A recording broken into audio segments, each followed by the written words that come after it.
particles of dust. They are invisible until they're not. They are harmless until they're not. Until they come in with such force that it becomes hard to breathe. Jayden is only 12, but he is smart enough to know that it isn't really his fault that his mom has to fold her legs onto Graham's tiny love seat each night, making herself into a human pretzel just to sleep. The problem is, Jayden's not really sure who is at fault. Jayden's mom found out she was pregnant right before his dad was supposed to leave on his first tour of duty. But she never told him. She didn't want her boyfriend to worry about his unborn child while trying to keep himself alive in some foreign land. So she decided to carry the weight of the pregnancy alone. She quietly dropped out of law school to take care of Jayden and figured she'd tell Javon he was going to be a father when he got back to Ohio. Once he was home again, safe again. Jayden was only 3 when Javon returned to their tiny apartment. He was too young to remember how his father's face crumpled into confusion, then outrage when he came face to face with a toddler who looked oddly like him. Jayden doesn't remember the yelling and the crying either. He doesn't remember how angry his dad was that his mom had kept such a big secret, or how angry his mom was that his dad could be anything but thrilled to find out that he had a son.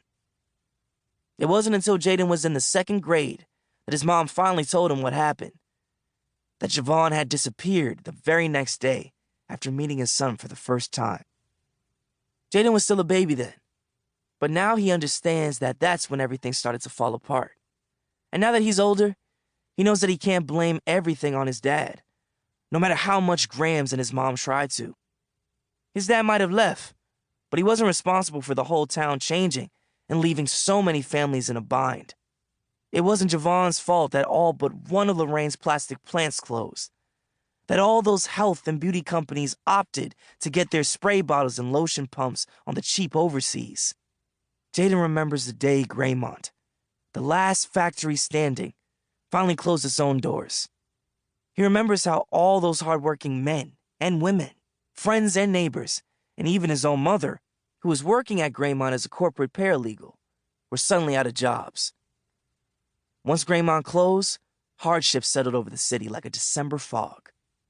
Like so many other families, Jayden and his mom had to learn to make do with a lot less. For them, that meant making themselves at home with Grams, moving into a neighborhood that was long past its best days. They were grateful to have that option, honestly, and soon, Grams' house became Jayden's home. It was the only one he'd ever really known.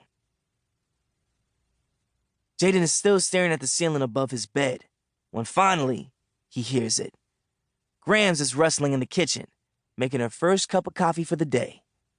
He smiles, like the buzzer at tip-off. The sound is the permission he has been waiting for. And within minutes, he is dressed in shorts and a t-shirt.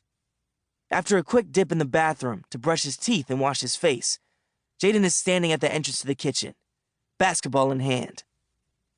"That sure was fast," Grams says, without ever turning away from the coffee pot on the kitchen counter. "You make sure you got all the sleep out of your eyes?" "Yes, ma'am," Jayden says, even as he instinctively wipes the corners of his eyes, just to be sure. He never understood how Grams could see without seeing, how she always knew where Jayden was and what he was doing. They say moms have eyes in the backs of their heads, but grandmas must have an extra set of eyes completely detached from their bodies, floating through space and hovering above their grandchildren's heads, like the thought bubbles you see in comic books. Jayden watches as Grams heaps 2 spoonfuls of sugar into her mug and waits for the green light. "Okay, but don't be out too long now. Get your shots in and get on back so you can get ready for school." "Yes, ma'am." Jayden crosses a small kitchen and gives Grams a quick kiss on the cheek. He then tiptoes to the adjoining living room, passes his mother still sleeping on the couch, and quietly heads out the front door. It's their everyday routine, this conversation between Grams and Jayden. Grams knows how much Jayden loves to play basketball, how he sees it as his ticket out of Lorraine, and the 1,400-square-foot bungalow on the corner of Marsh and 17th Street. During his waking hours, after the shame of darkness has passed, any guilt that Jayden carries about his family's circumstances is replaced by